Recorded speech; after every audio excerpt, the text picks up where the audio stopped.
Alam mo yung feeling na gusto mong ayusin buhay mo, pero parang gusto mo rin matulog ng 3 araw. Yeah, same, relate much. Pero teka lang, hindi ka nag-iisa. Minsan kasi iniisip natin na kailangan laging productive, laging may direction, pero minsan okay lang din mapagod.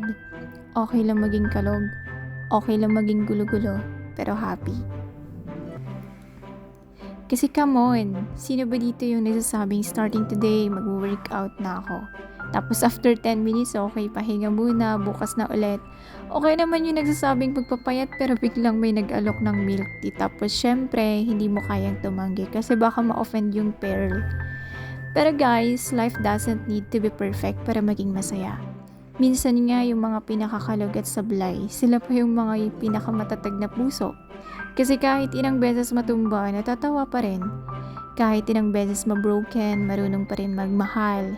Kahit sa sarili na lang muna, charot. Alam mo minsan, akala natin wala tayong progress kasi ang nakikita lang natin ay failures. Pero ang hindi natin napapansin, nakakatawid ka araw-araw kahit pagod ka. Nakakangiti ka pa rin kahit may pinagdadaanan. At yun ang tunay na panalo, besh. Hindi kailangan may malaking achievement para masabing umaasenso ako. Minsan, yung simpleng pagbangon kahit wala kang gana, grabe, that's already courage. Kasi to be honest, mahirap na maging okay na sa panahon. Parang lahat nagmamadali. Pero tandaan mo, hindi mo kailangan sumabay sa bilis ng iba. Basta umaabante ka, kahit dahan-dahan, that's still progress.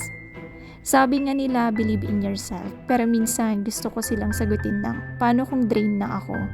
Di recharge best. Di porket napagod ka tapos na ang laban. Minsan, kailangan mo lang ng kape, tulog at konting chika sa sarili mo sa salamin. Hoy self, kahit magulo ka, kahit may eye bags ka, kahit di mo alam saan ka pupunta, proud ako sa'yo. Kasi hindi ka sumusuko at yung simple na hindi sumusuko, sobrang powerful nun. Kasi alam mo, lahat tayo may plot twist sa buhay. Yung tipong akala mo ending na pero biglang may season 2 pala. So wag kang susuko na episode 1. Malay mo, yung pinakamahirap na chapter mo ngayon, yun pala ang magpapabago ng story mo. So ayan mga besh, kung pagod ka, pahinga lang. Kung malungkot ka, iyak ka lang. Huwag lang mag-stay dun. Tapos bukas, smile ulit. Dahil hindi mo kailangan perfecto para maging inspirasyon. Kailangan mo lang maging totoo.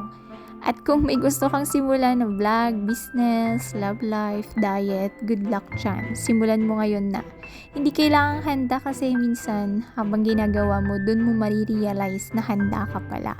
So laban lang besh, maging kalog, maging masayahin. At huwag mong kalimutan na kahit simple ka lang, grabe may impact ka sa mundo. Kaya kung may mga taong nagdududa sa'yo, smile ka lang, sabay-sabay sabing, watch me and char. So, ayan, kung natawa ka, na-touch ka, o gusto mo lang may kausap habang kumakain ka ng noodles, mag-subscribe ka na kasi promise, dito sa channel na to, kalugman, may lalim pa rin.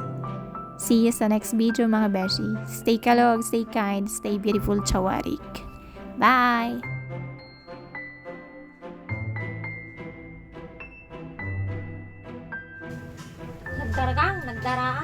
Nagdagaan.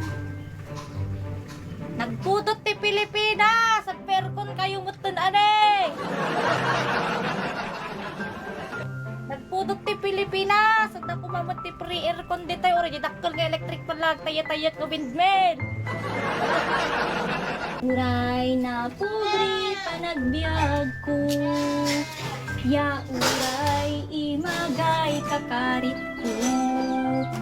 Nan-us nan puso nalayat pot na talus.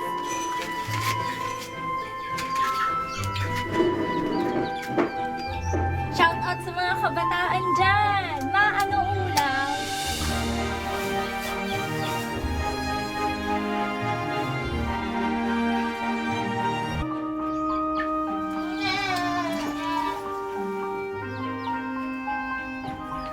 Sa mga kabataan dyan, huwag puro cellphone.